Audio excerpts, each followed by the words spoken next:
Welcome to the 7th episode of Eastern 2025 Recaps from Reality TV Warriors. My name is Michael Armstrong, and joining me as always is the Canadian who ruined my team so he could win the pool. What a sad little life, Logan Saunders. Good afternoon. And the guy who collapses for 10 seconds every time we point a laser in his direction, David Bindley. Good morning. Good morning. Good weeks. Pretty good weeks. I'm just very tired at the moment. I don't know why, but I was going to say that was good weeks, question mark. That wasn't just a statement. I took my nephew to see Dogman Was it good? for a kids' movie. Yeah. I don't think it's going to win Best Picture at the Oscars or anything like that. Talking of solidly good films, I went to see the new Captain America on Saturday. Yeah, I saw, actually my dad and my uncle earlier today went and saw the Bob Dylan biopic. I don't know whether that's going to have been good or not. If you like Bob Dylan, you would probably like it. Yeah, I don't know. Captain America was good as long as you've seen pretty much every obscure thing that leads into it. Disney were very stupid and strongly hinted that it had a connection to the 2008 Incredible Hulk film, which kind of spoiled one of the bits of stuff that they'd managed to keep secret. And then it's pretty much just a continuation of the Falcon and Winter Soldier miniseries that was on in 2021, which was good in parts, mainly the action bits. But if you hadn't seen it, you'd have been at sea to actually work out who most of the characters were and why they were important. I assume that was on Disney Plus. It was, yes. And conveniently, I watched it last week to refresh my memory before seeing this film. So I was well aware of who the characters were, but some of them you'd have had no idea if you'd never seen the miniseries. So you had to watch a movie from Generation 1 of the Marvel movies and a Disney Plus miniseries. To quote Will Hatch, he'd seen a comment when we were discussing Captain America Brave New World earlier. He'd seen a comment that said that you basically had to see two of the worst reviewed films in the Marvel Cinematic Universe to be able to 100% appreciate that film, which is The Incredible Hulk 2008 and Eternals, which was a massive flop. remember when going to the movies didn't require homework? Yeah. My friend who I went with did buy the popcorn bucket, and then we did have a conversation about why popcorn buckets are now a thing, because he had not heard about the June 2 one, which I think we talked about on the podcast before. I think so. Are you aware of it, Saunders? You seem a bit... No, I'm lost.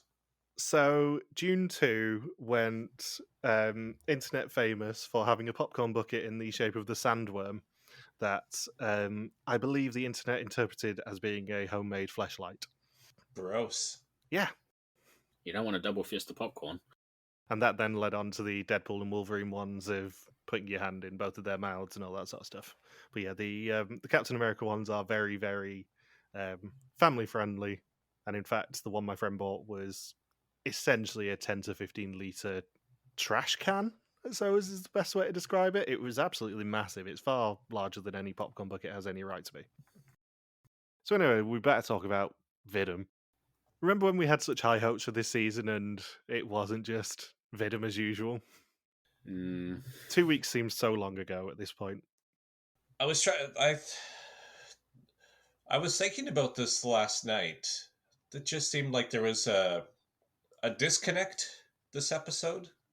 Yeah, Bendels and I were saying this before we started recording the episode. That second challenge is a bad challenge, but not for the reason that you'd expect me to moan about it.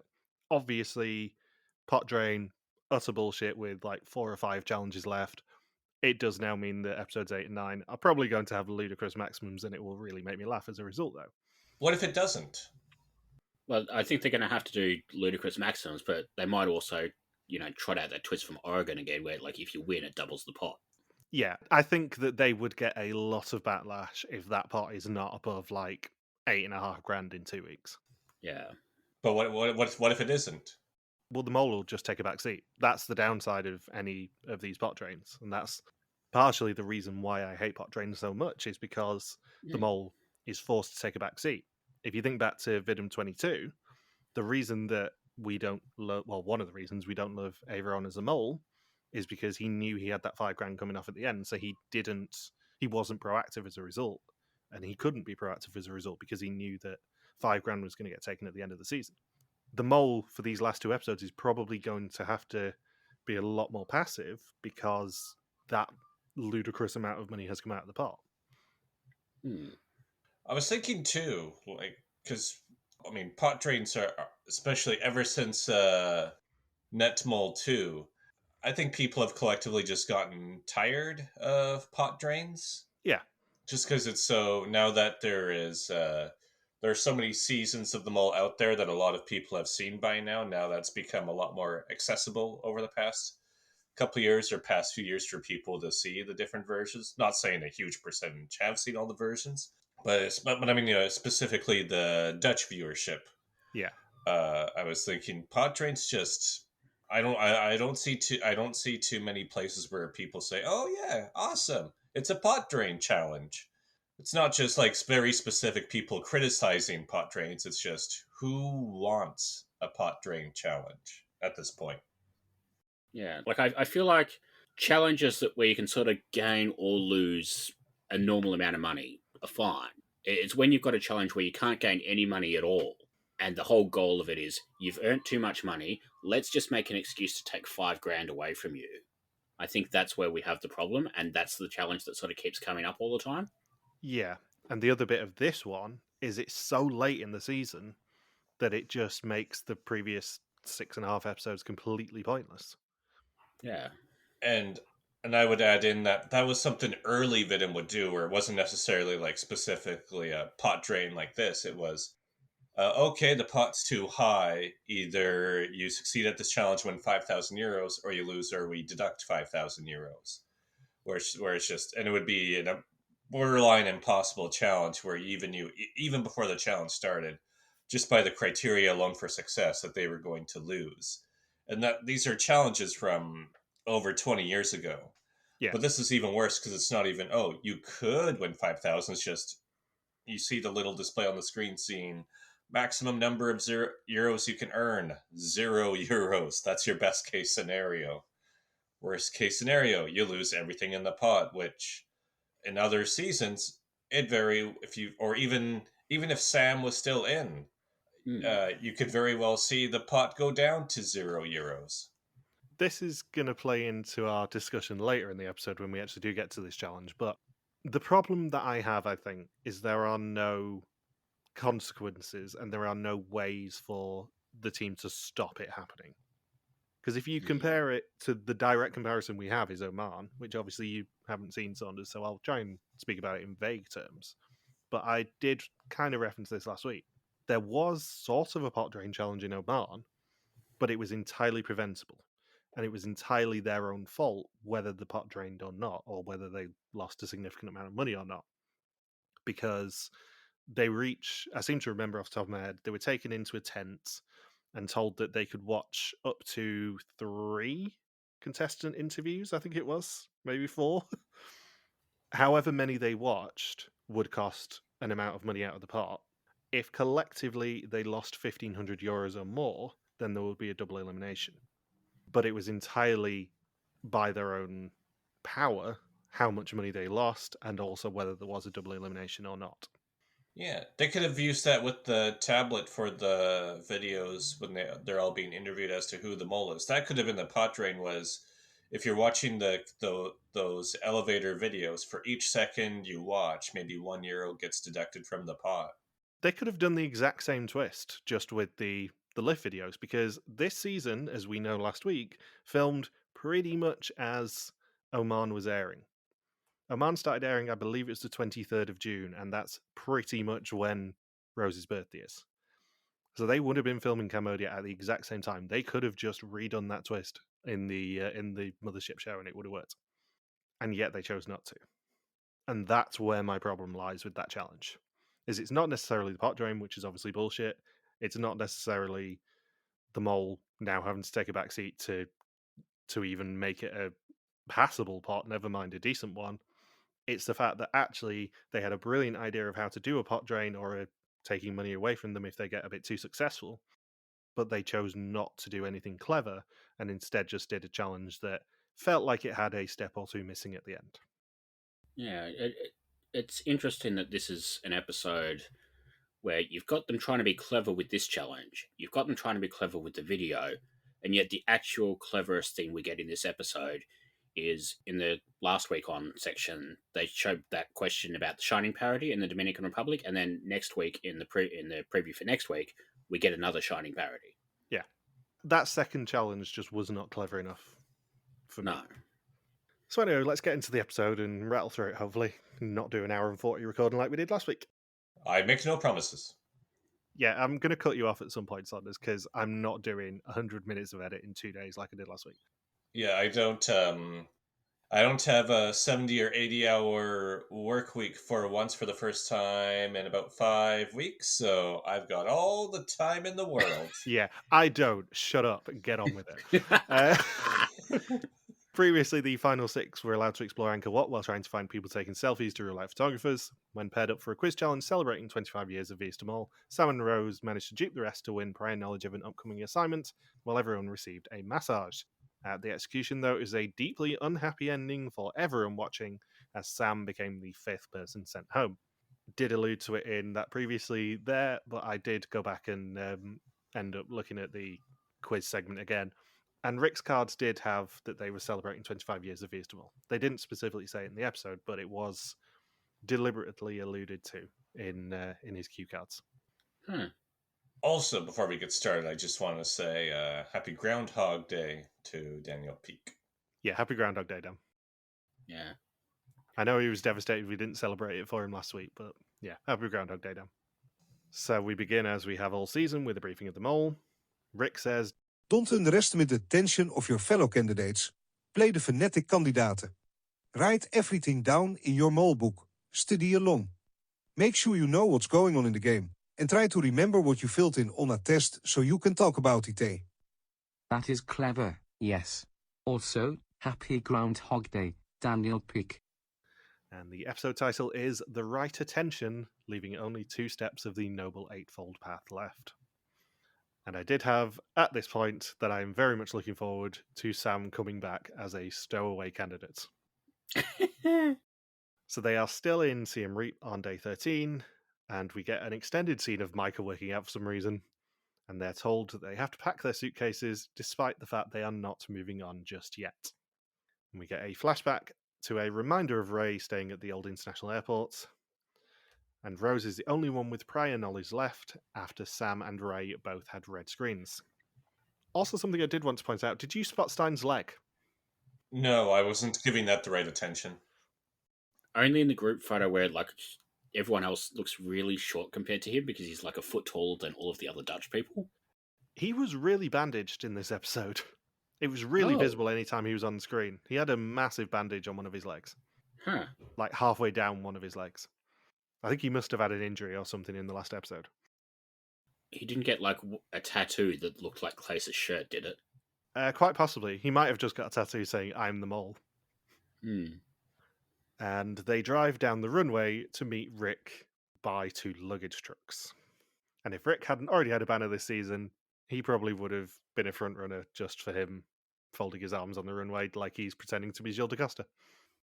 I like how they've been trying to hype up this specific challenge for 4 episodes. And I would say... What's that? It's so shit as a challenge to hype up for 4 episodes. Yeah, and it doesn't have any payoff whatsoever. No, it's such a damp squib of a season-long twist. I love it. This is almost as bad as like the first South Africa season. And like where... I'm trying to not be too specific because Logan hasn't seen it yet.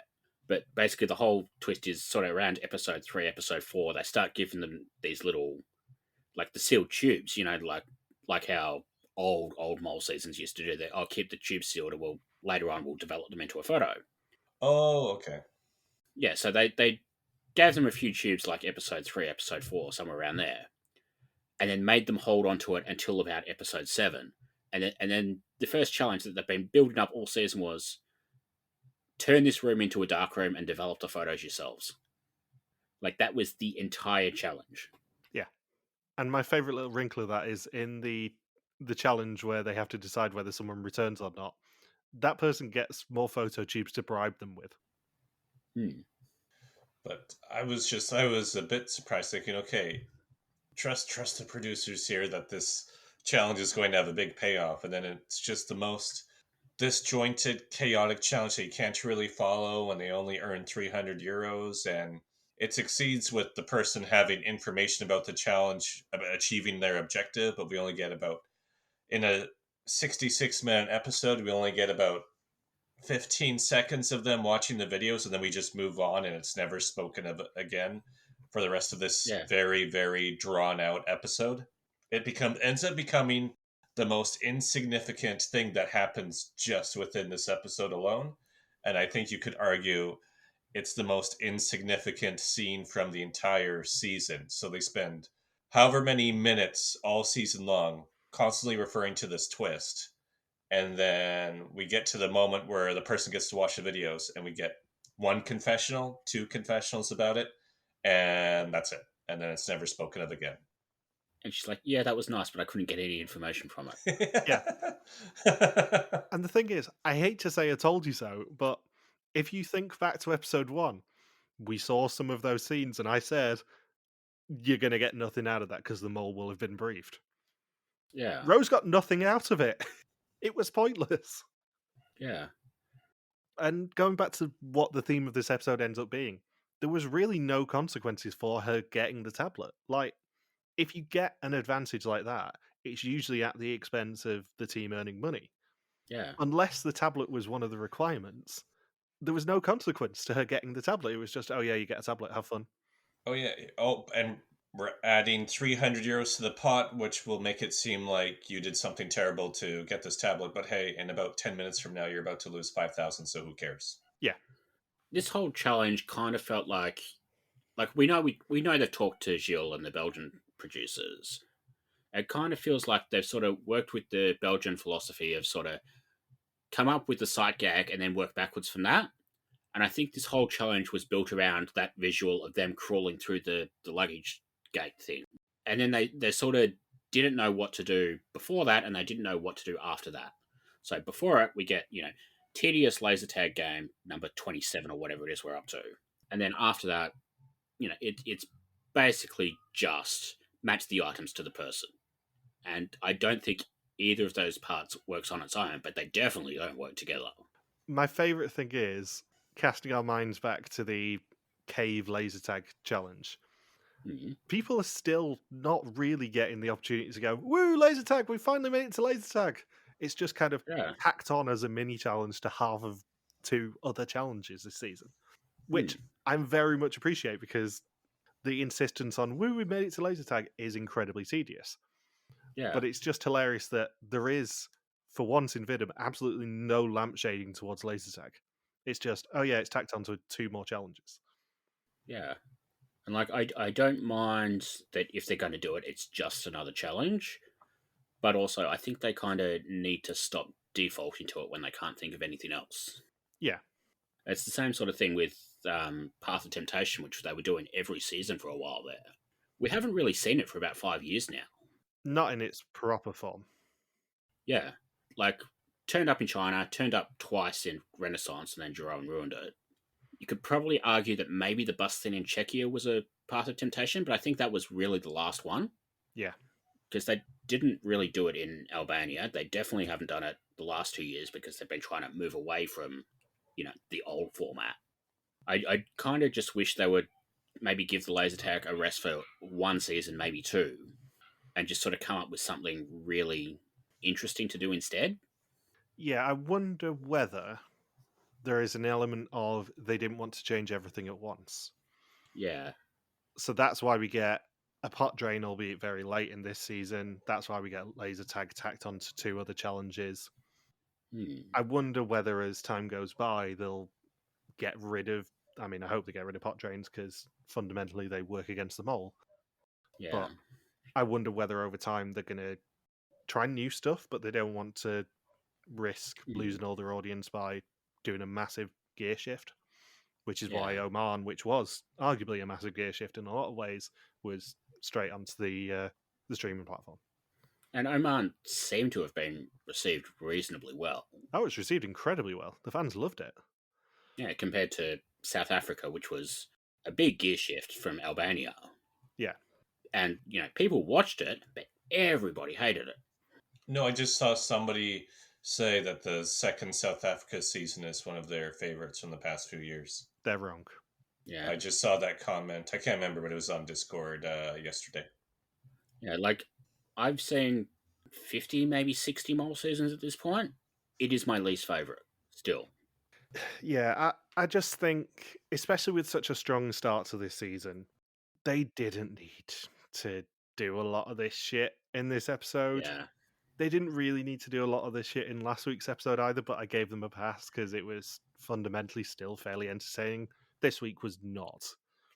I was actually surprised that that about how many lower bids there were for the final exemption, given that a final exemption is the most valuable item they can possibly put up for grabs, and they put it up only one episode before its absolute maximum value. So I'm surprised that they didn't lose more money in the pot drain this week. Yeah. Let's get through this challenge first before we properly get into my thoughts on the pot drain challenge. So Rick tells them that they are now in the place where Ray slept, and at the baggage carousel are more passengers who never left because they never got their luggage. If the candidates completely return the luggage, they will earn €2,250 for the pot. They are given one of the luggage carts to drive, which Nora does, and an hour to return the luggage. However, whilst they're doing the challenge, their own luggage goes into the other cart, destination unknown. And they find a note at the entrance to the guardhouse saying that there are 10 confiscated items in the room in front of them that they must get their hands on and bring back out. 5 suitcases, an umbrella, a box of cookies, a black raincoat, a tent, and a purple puzzle book. However, they must beware of the military police who are guarding them with laser guns. I can't believe they did a hunter challenge in Cambodia. I know, it's so good. Logan's been waiting weeks for them to do a Pol Pot theme challenge, and now he has it. Imagine how stale those cookies would have been, though. Oh, no, because they'd been there for months at that point. I wish they would just show after the challenge is over. Well, at least we have the cookies here now, and just see them just try and bite through it. just get to the reunion, and then one of the sabotages is, oh, I ate one of the cookies, so we didn't get the money for that, and then that's why I got medevaced in episode 8. They never found the cookies, though. That's the hilarious thing. That was one of the few items they didn't actually find anywhere. And I'm not sure whether Rose's tablet was actually in one of the suitcases they had to pick up. I presume not, because to make this twist work, they kind of had to guarantee that it would have got to the terminal. So I'm assuming it was in one of the ones that was in the terminal, but still. I think the implication was it came around on the conveyor belt. Yeah. Like later on in the challenge, like their own suitcases did towards the end. Yeah, because there were at least 5 extra items on the baggage carousel to guarantee them any money going into the pot drain challenge. Given that this is supposed to be a celebration of 25 years of Vidum, it would have been great that instead of mannequins, it was alumni from the previous seasons. Yeah, but it would have been alumni that we hate. Yeah, Euron and 5 clones. I mean, let's be perfectly honest. If you told me that Tico had slept in an airport terminal for the last few years, I'd absolutely believe it. It would have just been a celebration of all of the boring people that we hate. Yeah. And they've got 10 lives as a group in the laser game, so they decide to leave when they hear that they've been shot twice, unless they are Sophie. Bam, bam, bam, bam, bam. I think she got shot more than 50 Cent. How would you play this as a mole, do you reckon? I think you try and make items a little bit harder to find, but then you also take time, try not to get shot, but then all of a sudden you get shot. Like, you get shot, but you take your time doing it, I guess. Yeah. But then you also sort of make it a little bit harder for them to go and find it, which means they've got to spend more time going to get the items, which means they've got less time later on as well. Yeah, because they had a lot of time left after this challenge. It was like 40 minutes, I think, they left the guardhouse at. Yeah. I suspect the laser game was pretty much in real time, given how little time it actually took up. I think it was 11 minutes in total they were in the guardhouse. Yeah. And I've made one other observation this episode, that the remaining 5 contestants don't really play off of each other too well. I've noticed that with Sam being gone, since Sam connected a lot of the bonds in the group, that with the remaining field that's left, yeah, they're just not And I mean, this first challenge really proved it with how chaotic and all over the place, and the blatant lack of teamwork amongst them was happening. I think they also look like they're having a lot less fun now Sam's not there. That's kind of what it boils down to, is actually Sam was, by the look of things, a very entertaining presence and a very, very friendly presence for a lot of these people. Yeah, like, I feel like these people, individually, they're all good characters. Maybe not Nora so much, but, like, I get that, Nora probably just needed a different season. But they don't work cohesively. It's like China has a lot of good characters, but that cast, as a cast, is not great at all. And I think it's sort of another season a bit like that. I think China also suffers a lot from the boot order. Yeah. Like, you keep certain people, not mentioning any names, Nathan, far, far too long into that season. I was not expecting Nathan to get dissed today. When we covered China, I said that Nathan was by far the most boring person in the endgame. I stand by that. Yeah. Especially given the impact he's had since. You're not bullshit, Marushka. Yeah, exactly. When you have bullshit Malushka and Buddy, who had his moments, like, Nathan's significantly lower tier than them. And obviously we love Rob, because, Rob's our mate. Yeah. Anything you want to say about the guardhouse bit of this challenge, or could we just skip on? Let's skip on. Okay. Like, there's good reactions in here from every time Micah gets shot. That one confessional where Sophie gets shot the second time and she's just, shrugged silently in the confessional. Yeah. But Christ, it is a boring part of a challenge at this point. I think we missed one of the shots as well. Hmm. I certainly did in my notes, because I was toying with making how many times did the mole get shot in this challenge as the suspect list question. Yeah. But I could only count 9 in my notes. So I've either missed one or they've missed one. And it'll come into play later. The other thing I do want to mention is when Micah enters, she says a secret agent in her awoke. And if she's the mole, I think she's alluding to the Polish name for mole, which is agent. Because she says it in English. Yeah. Which I thought was interesting. They should have done her credit shot in front of that mountain in France. My favourite bullshit mole clue. I don't think Saunders knows that one. Have you seen Kia, let's hope, Saunders? That's a Spanish? No, French. French, no. No. So the moles, they kept repeating intro confessionals because they had a ridiculous runtime on Kia, let's hope. And the moles one was always in front of a mountain called Mole. And it's the most bullshit clue that they've ever put in a mole for me. Maybe the other contender of that was Germany with the flight simulator challenge flying over the town of Mole. That's awesome. There's one in one of the civilian Dutch seasons that I really like as well, where it's the season where Elise is the mole. Yeah. And basically, they sort of allude to backmasking music at some point during the season, I think. And then sort of somewhere else in the season, you hear backmasked for Elise from Beethoven. Ugh.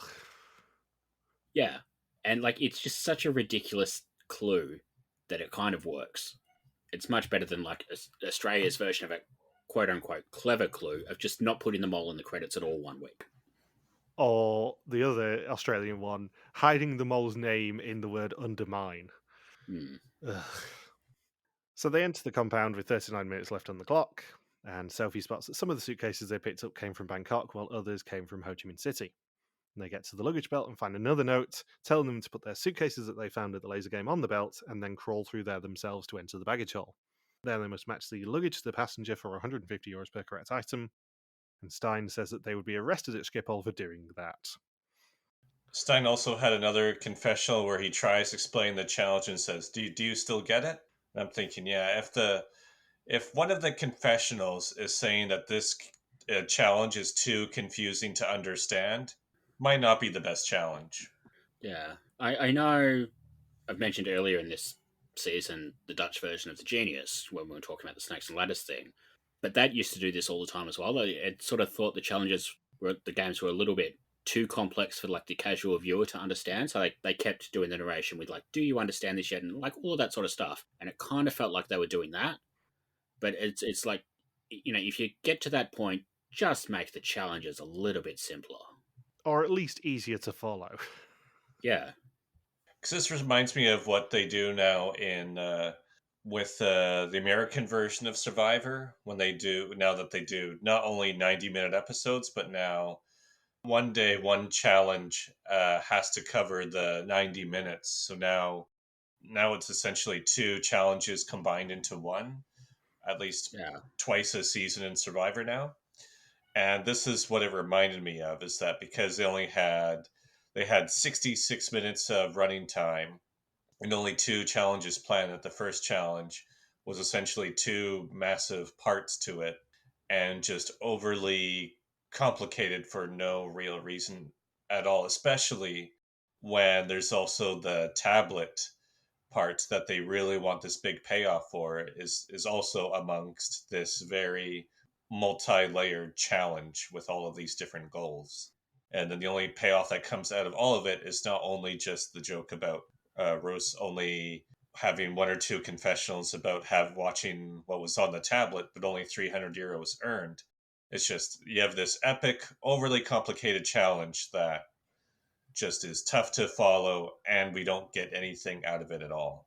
So, in my opinion, I would say, it's even worse than the pot drain that comes later on in this episode, where it's just, I appreciate what was done here, but they could have configured it even as 2 completely separate challenges or 3 separate challenges, or just the configuration just did not work. What they probably should have done here is had them as 2 separate challenges, but do what they did for the interrogation and cave challenge. Have 2 people going into the guard tower to retrieve the luggage, have 1 person ferrying, and have 2 people in the baggage hold. That's how you do it. Because then there is ample opportunity for the multi-sabotage around 1 or 2 other people at most. And it's cleverer inherently, because what we're led to believe was the major sabotage in this challenge is the mole breaking the musical car passports open. But, like, that's not an interesting sabotage. It's clever, but they're drawing so much attention to it that the mole probably didn't do that. And what else I observed with the laser game at the start is that they also made that excessively confusing, that that other players get shot just once or twice, but you get a player shot 4 times, but they don't really get penalized for it necessarily, in terms of, oh yeah, I got shot 4 times, but I was still able to bring out a suitcase. My understanding was they had 10 lives to share, and they could divide it however they want. So, like, the 2 lives per person wasn't a thing. Like, that was just how the group decided to do it. And then people lied about not getting shot. Yeah, that's what I meant to add in. And, like, I thought them all sharing 10 lives was a really good idea for a laser game.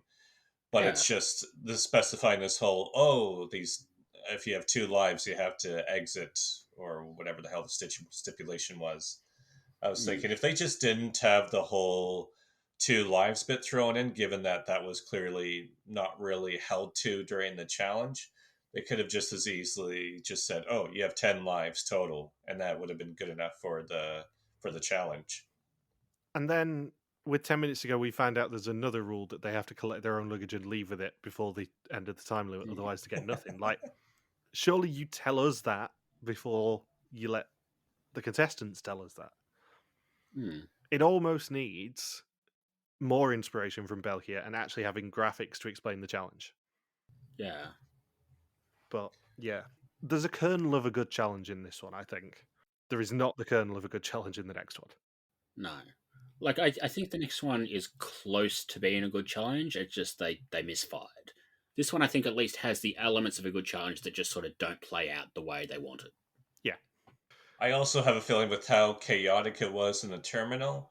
I don't know, it just seems to me that production didn't expect it to be as chaotic as it was in the terminal. I think they expected more teamwork, and in that case, it's probably, if that's what the mole intended to do, was just have everybody so fragmented, good sabotage on the mole's part, but that would have sucked as an editor to make that a cohesive challenge to edit, because at least they communicated that in the confessions, where all the players say, you know what? We were all over the place. There was no accountability for what anybody else was doing. Whoever was the mole would have just had a field day, and no wonder we only earned 300 euros in that challenge. Like, I think it was interesting that like they kept building up that Rose was the only one who knew about the advantage. But I think it was interesting that like everybody knew Rose had the advantage. Everybody knew the advantage was in the airport thanks to Ray, and yet nobody was keeping an eye on her. Yeah, I feel like in other seasons, or if Sam was still in the game, there would have been no way that Rose gets away with the tablet. No. I've actually just thought of a way to make this challenge a lot better. You don't do the tablet, you do the finale exemption. You put the finale exemption in the terminal, you have Rose sneak it into her suitcase, and then you have the second challenge built on her defending it. You basically do what they did in South Africa with winning and defending it, but you actually just link these two challenges a lot better. And you don't tell them that the finale exemption's in the terminal. Obviously, you let Rose get it, or you let someone get it. Then you introduce that piece of information when they get to Campot and go, Rose did claim the finale exemption in the terminal, and now it's up to you to stop her. And it makes an item that's actually worthwhile to look at, and it guarantees everyone's really invested in what happens to it. And it goes on, and there's a payoff that lasts a whole episode rather than just one confessional at the end of a challenge.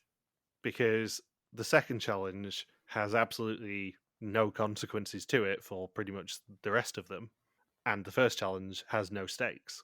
So if you combine the two and actually interlink them, I think both of them are improved. And that achieves production's goal too.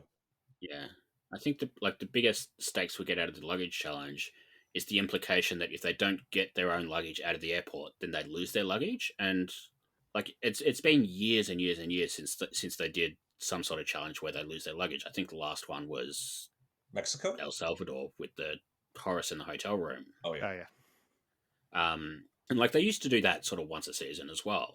And it's basically been 15 years since that. But if they're going to do that, then it sort of needs to be, they need to sort of pepper them along the conveyor belt sort of throughout the challenge rather than just being all on there 5 minutes towards the end. Yeah, and also it kind of needs to be not 4 days before the end. Yeah. So Rick confirms that at least they left on time with their own luggage. Most passengers inside didn't get their luggage thanks to the mole. They succeeded with 2 of the 15 passengers for a total of 300 euros of 2,250 for the challenge. I wonder who got to record the voice bits for the mannequins. I'm Ziggy. I flew with my parents, Richard and Maddie. I believe it was the same people who did the creepy doll voices in Traitors UK and US. You're going to die. I think that challenge was last week on US, from what I've heard. Still not watching it for obvious reasons. It's just that they've used the same AI voice scene that Belgium used last year, and then it's going to be a clue that it's the mole's voice or something. No, they've used the same AI voice that I do for the mole, so it's just inherently suspicious and Welsh. And this would normally be where I would do an impression of that, but I'm not going to for fear of, comments. Yeah. So they have a debrief at dinner, and obviously no one's owning up to sabotaging. Sophie says it's all still a mystery what Ray was told and what Sam and Rose received at the massage. She thinks something was to be gained, but the question is what? And they decide to switch treasurer, and they choose Nora. No money is missing from the pot, which means that Micah is indeed a reliable treasurer. And then Rose sees the reactions, and nothing valuable is gained. Not for her nor the audience. I usually love it when a big season-long twist falls flat, but this one just, yeah. It has no value to us or the players. It's fundamentally bobbins. Yeah. It's not even really interesting in how it falls flat. Like, it's not like Georgia where they kept trying to give out the non-elimination and Olche just kept ruining it every single time. Like, that was at least funny. This is just a damp squib. I just saw what I wrote in my notes where I said the twist amounted to, and then in all caps, nothing. Absolutely nothing. Yeah. My entire note is Rose watches her tablet outside but can't get much info out of it, and then in caps lock. Then what was the point of this? The twist was even less valuable than Michelle's draft. Yeah. You know what they should have done? Make like the bidding completely irrelevant and then use that as the video. That would have been interesting. I also like the note when Nora gets to be the new penny macer, that she says it's always a question on the quiz, and I know I am not the mole, so if I'm the penny macer, I'm guaranteed to get that question right. Yeah, fast forward to the end of the episode where it's probably the only question that Nora got right on the test. Well, Nora, you got 1 out of 20 instead of 0 out of 20. Thank you for playing. It's her fault for voting for Michael, John, Olcay, and Linda. It is, yes. So they then head to their final destination, which is Campot on day 14. And Sophie actually spotted that their luggage tags in the airport all said from Siem Reap to Campot, so she was expecting it to happen. Rick meets them individually and asks how they're doing in the game. Rose says she doesn't have one convincing mole, and Micah is expecting a catch to everything that Rick says, probably correctly. Rose said that she is still spreading. That were her exact words. Yeah. He offers them an exemption for the finale. All they have to do is get through one more test to claim it, and they can each make an offer for it, which is all he says. And someone actually does ask, what, from the pot? It's like, no, this could have been a lot cleverer. It should have been an offer that wasn't from the pot. It would have been better if Rick said, no, in Campot. Yeah. Use correct grammar. Nora says €2,000, Micah says 1,000, knowing that others would bid higher. Rose says everything, but then settles on 6,000 before changing her mind to 7,000. Sophie says she's got no use for the pot if she doesn't win it herself, so she goes for 5,000, as does Stein. Rick then tells them that one person can win an exemption for the finale in the next assignment, not necessarily the person with the highest bid. First, though, they have to, as a group, eliminate 3 candidates. And the assignment is in the Track Cave and accompanied by I'm going to say a Channel 10 version of You Spin Me Right Round. It's either a Traitors or Channel 10, whichever one you want to say, but it's... Genuinely, I wouldn't be surprised if Amazing Race uses it this season. Oh, God. That'll be filming soon, won't it? It's usually sort Probably. of March, April they film the terrible 10 version. Yeah. Although they didn't announce it until a couple of weeks ago, so maybe they've got to do more planning or something. Them doing planning. Oh, I say crazy things sometimes. Bindles says the craziest things. Oh, man. Why did that thought enter my brain? Let's just bring King George back. Oh, fuck off. The irritating thing about this challenge is actually visually, it is a very cool challenge. It's obviously Traitors inspired. The idea of the nuns walking the opposite way of Rick is brilliant. It's just the actual challenge itself is bollocks. I wish Rick would have just started moonwalking in the opposite direction of the nuns just to throw the contestants off that much more. Or start doing somersaults along the ground. There would have to be other distractions, like, Jeroen performing as Elvis, seeing as though he did act as one of the mannequins, or Tico tempting someone to come under his bridge, or whatever. Just like a conga line. of nuns and Rick. Basically, just take everything they do for the Ignore the Obvious on Big Brother UK and just put that in the Track Cave. You don't make friends with your Rowan. So they're all blindfolded, and one person will get a tap on the shoulder by Rick. They must then place the finale exemption on someone else's table and return to their spots. Everyone's blindfolds then get taken off, and the person who has the finale exemption must within 3 minutes accuse someone else of placing it on their table. If they are correct, then they will remain in the game, and if not, then they will leave. Do you think the mole picked who got tapped? I think there has to have been some sort of logic to who got tapped. I don't know whether the mole picked it, because it's kind of not fair that Stein and Rose basically didn't get tapped at all. Yeah. And they happened to have the 2 highest bids. And the 2 people who did get tapped had the 2 lowest, which is Micah and Nora. It's like they wanted them to lose money in this challenge. Yeah, Rick specifically did not say that it was randomly selected, which makes me think that someone selected it, which must have been the mole. It is, however, bullshit if the mole did select it. Yeah. The other question that comes off this is, do you think the mole knew who had what values? I don't know. I feel like because we know they made the offer reasonably close to the cave, I think they were like at the entrance or something, I don't know whether there would have been time for them to get briefed. And what's the difference really between whether or not somebody bids 4,000 or 5,000 euros? Does it really matter that much? Well, I think there's a big difference between Micah's €1,000 and Rose's 7,000. Yeah. Because if the mole knew who had what value, and say the mole's Micah, which, I mean, at least two of us are picking this week. If the mole is Micah, and she knew that Rose had the €7,000, she picks Rose in the third round, acts really obvious, and guarantees that two high values are left. This is the thing. We saw 2 rounds of Micah being tapped here, and she acted completely differently in those 2 rounds. Like she wanted to get caught as the only low value person left.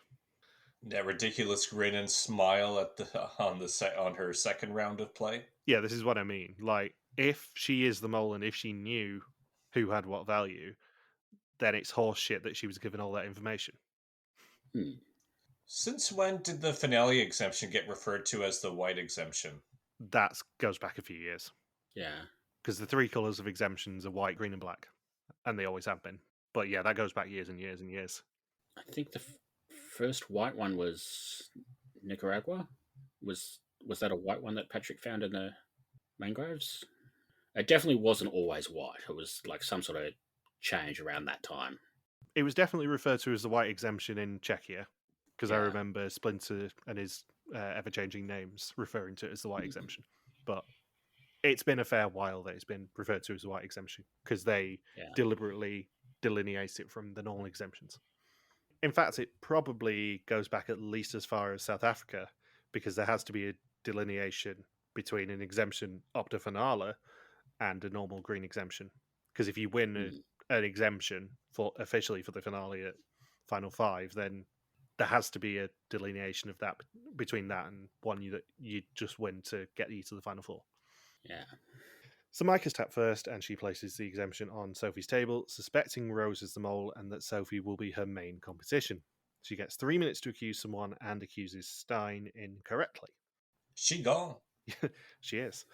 In the second round, Nora's tapped, and she decides to choose Stein as she doesn't suspect him. She wants the mole to win the exemption so no other candidate gets in her way. And he immediately clocks Nora, and she's sent out of the game. It's like nobody thinks Nora is the mole. She's easy to read. Yeah, it's like Nora is the most obvious candidate in the Final 5 and Final 6 and 7 and 8 and 9 and 10, yeah. In the third round, Micah's tapped again, and she places it on Rose's table. She walks back with a detour behind Rick to mask her footsteps, and they both say that they don't trust her one bit, and she picks Micah and is correct.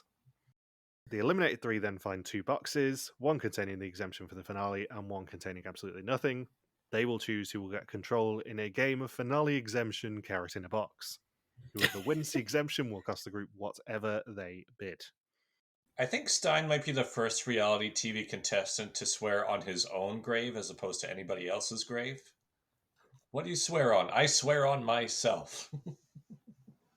See, this is the point of the challenge where it goes off the rails a little bit for me, because obviously I hate the bidding for an exemption and all that sort of stuff. It should be earned rather than bought. But it feels like carrot in a box is a bad way to distribute this. And it feels like there needs to be another step afterwards. Because if you do carrot in a box for the final 2 and Stein wins the finale exemption and whatever, you could then have Rose and Stein come out and say, one of us has won it. Here are the 5 values that were bid for the finale exemption, match them to the correct person, and you won't cost the group any money, and the finale exemption goes away. That would be what I would do, because that then requires those 3 people to be brutally honest. And if the mole knows the values, then the mole knows what the correct combination is here and can sabotage. The mole cannot sabotage this finale exemption challenge, and they get away scot-free with taking $5,000 out of the pot.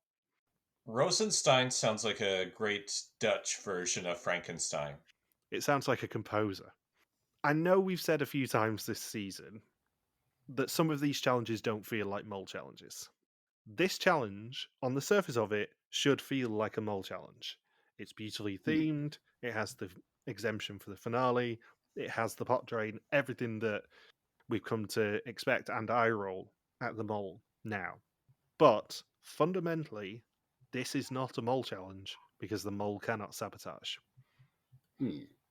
That's the problem with this challenge for me, is it is not a Yeah. mole challenge. It is a challenge that the mole basically can sit back, in Micah's case, bid €1,000, know that a lot more than that is going to inevitably come out of the pot, and do nothing. That was such a suspiciously low bid for a final exemption. It feels like they decided to do carrot in a box for the thing and then sort of built around that. And then sort of added the exemption bidding just to sort of give it a little bit more stakes. But then that bit that's supposed to give it more stakes meant there's basically no stakes at all because they both bid numbers like so high that the bids are basically meaningless. Yeah, you could have absolutely done this without any bid and just had the exemption for the finale bit and had people eliminate each other and had carrot in a box as the ending and had some sort of consequence where the mole can sabotage. But the mole fundamentally cannot sabotage. And as a result of the pot drain in this episode and the pot drain in this challenge, the mole will now not have to sabotage and will probably not sabotage. So as a result, we're going to go into the last 2.5 episodes of this season where there's any challenges where the mole does nothing. Yeah. And that's not this show. Yeah, like even if they'd done something as simple as going back to the group at the end, basically telling them, okay, Stein's got the exemption, you don't know how much he's bid, you can either let him have the exemption for the finale and the money stays in the pot, or you take the exemption away from him, but whatever he bid, that's what comes out of the pot. Like that would have been an extra layer that sort of gave them all a little bit of a sabotage, gave the team a chance to, keep the money in there.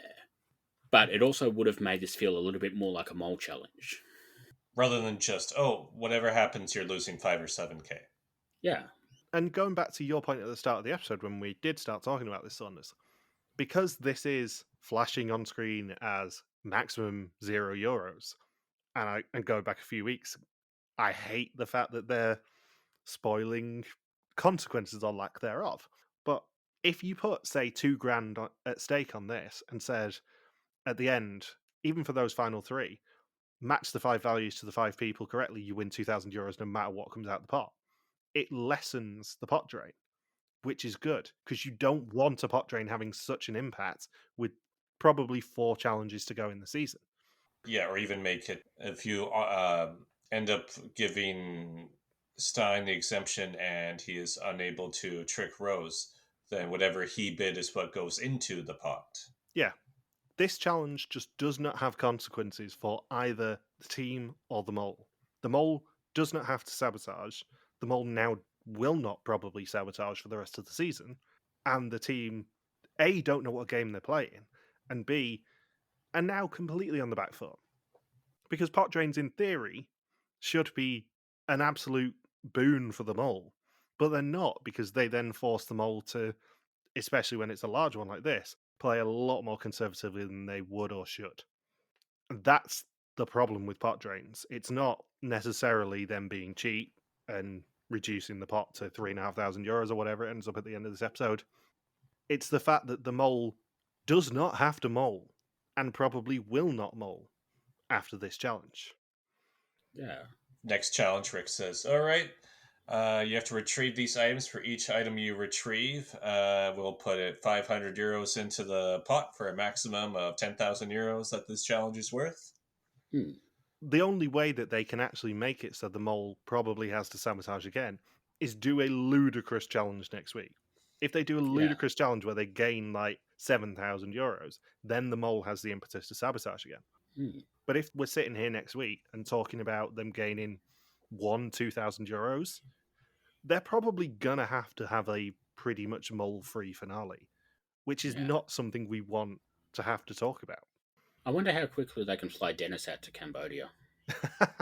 You said his name. We don't say his name on the podcast. We alluded to him last year. Well, Logan's seen it now. Yeah, even though Saunders has seen Mexico now. So yeah, they give Stein the control. He looks in the boxes and gives her 3 minutes to decide whether she's swapping boxes or not. She chooses not to swap, and opens hers to find an empty box, meaning Stein is our first finalist of the season. Monty Hall is rolling in his grave that Rose didn't switch. You always swap. It also means that they lose 5,000 euros from the pot for a total of minus 4,700 of 2,250 for the episode and 3,755 euros of 32,350 for the season so far. Next two words on my sheet are just absolute horseshit. What's the max value right now? 32,350 I've got it down as. Yikes. Yeah.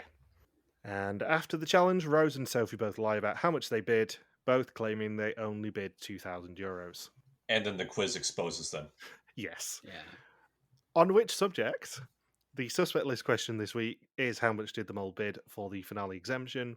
I actually wrote that question before I realised that it would become a plot point in this episode.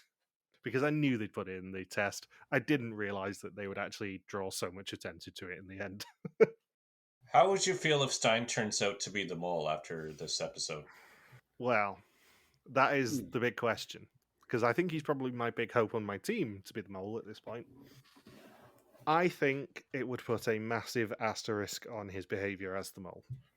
Yeah. Like, I get in terms of, follow the money, he is by far the lowest out of all four of them. But that's basically only because of this bid and that one challenge with the to tell the truth.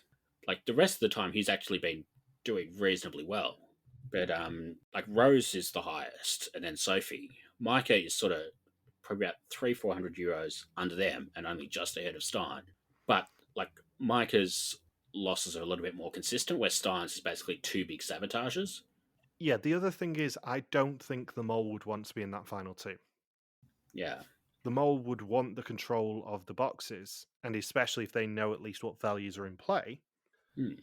I think the best mole tactic would be to know the values at least, and not necessarily the people, but to be one of the first three out, so that you get control of all of the challenge. Because if you are Stein or Rose as mole, you don't really get control of how the challenge ends, which is not a position you want to be in as a mole.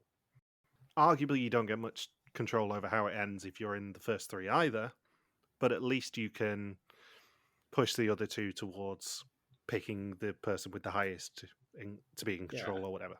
You've got a little more control if you're not in that final two. I was amused by Rose's confessional while she's taking the quiz, saying, "I'm broken after this. I think the mole is broken." Yeah. So it's now time for the test. 20 questions about the identity and actions of the mole. Whoever knows least goes home, except for the mole who can never go home. And the test takes place at the Track Cave Pagoda.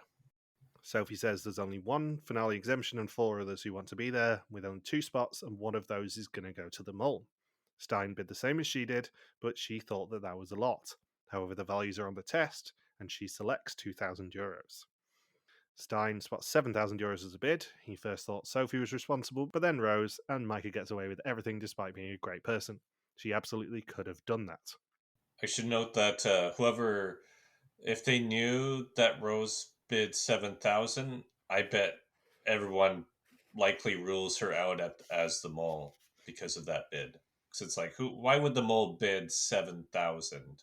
I know in Belgium we did have the 10,000 euro bid, but that was different because the mole in that season knew, hey, nobody's on to me, so I'm going to punish the group. Here, I think at least one person is on the mole, so you can't really do that. I'm now going to punish the group for nobody figuring out that I'm the mole this late into the season. Yeah, fundamentally, I think the mole would not have gone for as high a bid as 7,000 euros. Yeah. Because the mole would have at least been told by production that the optics on this are terrible. Yeah. Like, I think maybe the mole was probably told, bid whatever you want, but probably keep it around a maximum of 3,000. Yeah. Because, too high and you risk being the only person bidding really high. Too low and then you risk, what's basically happened to Micah, where everyone's like, well, that's too low. What are you hiding? Yeah. Yeah, it's hard to make much of the bids in this challenge because nobody seems to play it right. So Sonna says Rose thinks that the mole is really broken at the end of the day. She's broken just from keeping her tablet secret. Stein keeps talking all day long that it can't be that he has time to mole. He can't keep it up and mole, surely. If he is the mole, he has played it so well. Mike says it's exciting, the group's getting smaller, so suspicions need funneling from 3 to 2 people. You're about 3 weeks late there, love. At the laser game, Rose followed her and she got shot, ending the assignment. Was that a mole action? Was Rose motioning behind her back to be shot at? And Nora says that she could see that Sophie put a tube in the suitcase, and Rose swapped items in the suitcase as well.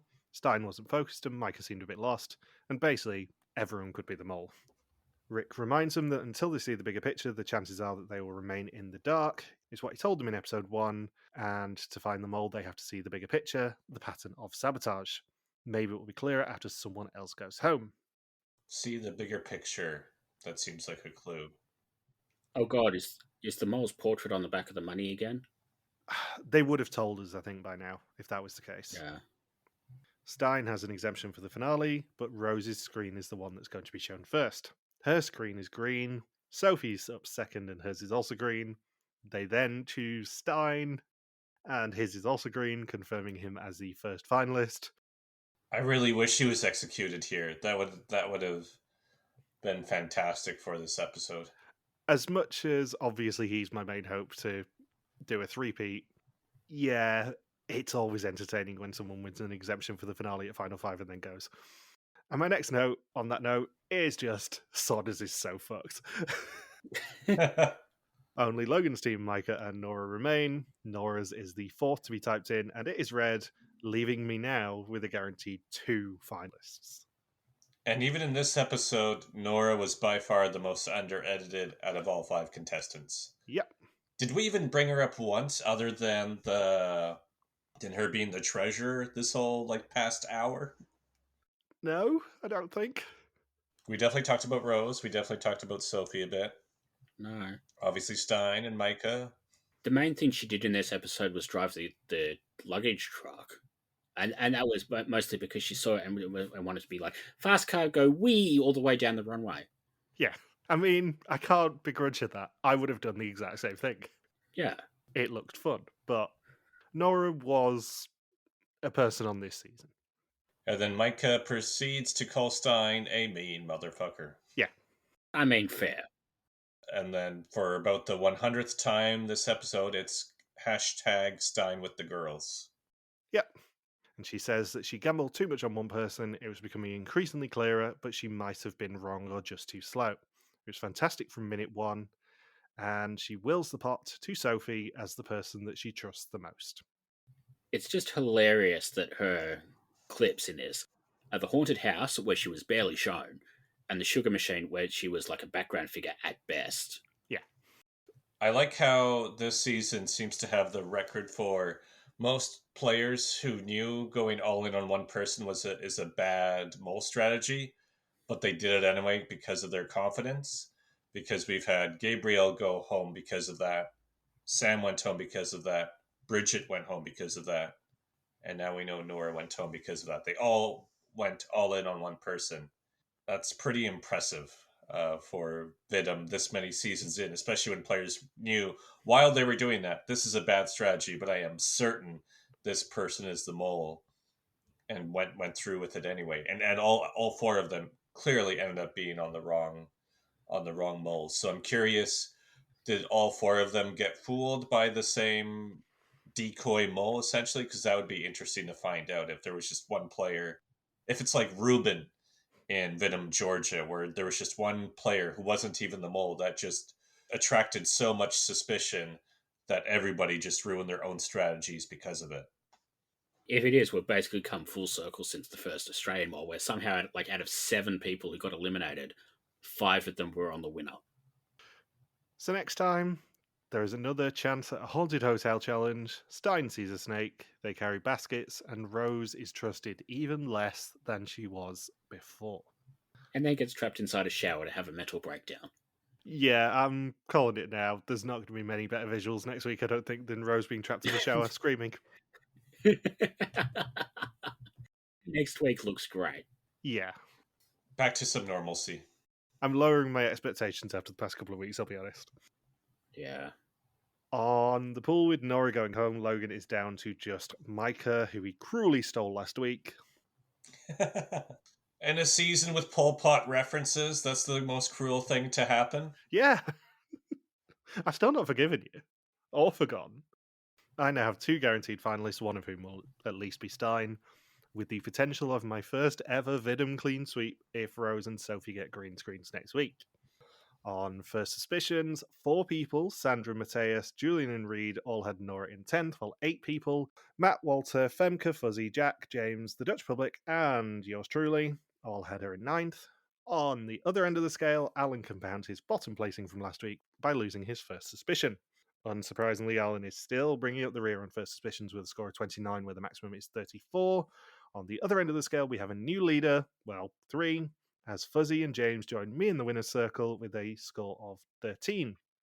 And I must also point out that if Stein didn't have the exemption next week and did go home in 4th, I would be on for a perfect game. But alas, I would be the only person this season to have been able to do a perfect game if Stein would have gone home next week, but he won't.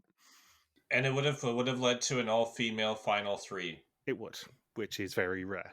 Yeah, extremely rare. It's only happened in one of the not a random version of the mole, right? We can't answer that question. Yeah. I see. I'm going to do something different with the Dutch suspects this week because I told you guys not to look at them because they're hilarious. I'm going to do it in reverse order. So Micah is currently bottom on 9%, down 5 from last week. Sophie's on 3rd with 11%, minus 9 on last week. Rose is on 14%, minus 14 last week. And Stein is on 66%, plus 40 on last week. All because of his bid? I have no idea. But yeah, I looked yesterday afternoon after I'd finished watching the episode, and Stein had 66% of the pool points. Did a spoiler leak? I have no idea. So make of that what you will. Do they allow sports betting on Vidum? They don't, but my suspicion is maybe if Stein is the mole, there was a big clue that the forums have spotted this week and everyone's piled on. Because he has been rising the past few weeks, to be fair. Or it's just Rick whispering, Stein is the mole, in the episode and we didn't catch it. Yeah. Final 2 questions as always. Who do we suspect and who's going home next week? I think Nora's going home next week. Yeah, you can't do that prediction anymore. And can I also point out the 1 week that I don't predict Nora's going home next week, she did actually go home. So you're welcome, everyone. I think Rose will go home. It's tough to picture Sophie not making Final 3 given how much she gets pointed out in all of the storylines this season. Yeah. And Rose got nothing out of the whole I found a tablet in the suitcase thing. So if she makes Final 3, you'd think they would just give her another 10 seconds talking about it. So I'm going to guess she's gone. She gone. And my suspect list is Micah's at number 1, just because of that suspiciously low bid was suspicious. Number 2 is Sophie, Rose is 3rd, and Stein is 4th. I'm going to go Micah, Stein, Sophie, Rose. And as much as I agree with you that Rose is probably going home next week, I think it would be hilarious if after all this they compound it by doing a Final 4. I hope they don't. No. I want them to actually do a proper Belchior inspiration and just have straight eliminations after episode 2. Yeah. That would be nice, especially after the general fuckery that we had last year. My suspect list is, I mean, it's the same as it has been for about 3 weeks at this point. Micah, Stein, Rose, Sophie. And to complete the humiliation, I think Micah's going next week because I really, really want a Vidum clean sweep. Just because I think it'd be the funniest option after you sneak attacked and stole Micah last week for me to completely tank my First Suspicions and my suspect list, but still win the pool. How long has it been since we've had like 3 tests in a row without any sort of bullshit twist to them? Because, like, I think the last time we had a twist to the test was the little birthday party mini challenge. It feels like with last year and the year before, it was basically like every week there was some sort of twist or challenge or whatever connected to the test. It's nice that we're sort of getting back to normal with that. Yeah, I can't think when the last time we actually had 3 in a row was. Interesting. Yeah, the quiz and execution was the only thing unaffected by any twists this episode. Yeah. I think if someone from my team does go next week, it will be Rose rather than Sophie, though, because, I mean, spoilers for next week, I'm probably predicting that Sophie's going to be the winner. Yeah. I think that's certainly what we've been leading up to. Hmm. Anything else you want to say? I just can't believe we had that whole discussion of Dennis and we didn't get to use Dennis's mark. I'm just going to do the outro. I mean, we don't have cameras on, but just imagine that I rolled at you, because I did. I know. I could hear it. So, on that, I'm not even going to call that a joke. On that statement, thank you for listening to our Via Small 2025 recap. We'll be back next week to continue the hunt for the new Small in Cambodia. Don't forget you can contact us on pretty much every social media platform that's not TikTok, because we're over the age of 30, where we are RTV Warriors, or you can email us and contact at rtvwarriors.com. You can also support us on Patreon at patreon.com/rtvwarriors. Thank you as always to Marika for the subtitles, and we'll see you next week. Peace out and just chill till the next flavoring. An eggplant in my box? Matt, you shouldn't have. You're going to die.